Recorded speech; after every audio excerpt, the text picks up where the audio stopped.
আজকে আমরা দেখবো কোন হাতুড়িটি সবচাইতে বেশি শক্তিশালী। লেভেল 1 এই কাগজের হাতুড়ি। এটা তো এখানেই শেষ। লেভেল 2 ফোম দিয়ে তৈরি করা হাতুড়ি। দেখবো এই হাতুড়ি দিয়ে হয় কিনা। এই হাতুড়িটা তো আরো বাজে। লেভেল 3 শক্ত কাগজের তৈরি করা হাতুড়ি। আশা করি এটা দিয়ে হয়ে যাবে।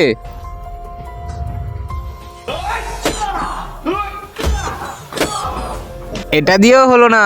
লেভেল 4 স্টিল পেপারের তৈরি করা হাতুড়ি। আশা করি এটা দিয়ে হবে। এটাও তো হলো না। লেভেল 5 স্টিলের তৈরি করা হাতুড়ি। যদি এটা দিয়ে হয়ে যায় তাহলে সবাই ভিডিওতে লাইক করে দিও।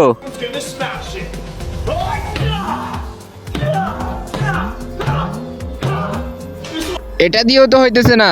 লেভেল 6 স্বর্ণের হাতুড়ি। এটা দেখতে খুবই স্ট্রং। আশা করি এটা দিয়ে হয়ে যাবে। যদি এটা দিয়ে হয় তাহলে সবাই তাড়াতাড়ি করে সাবস্ক্রাইব করে দিও। 3 2 1 লেটস গো।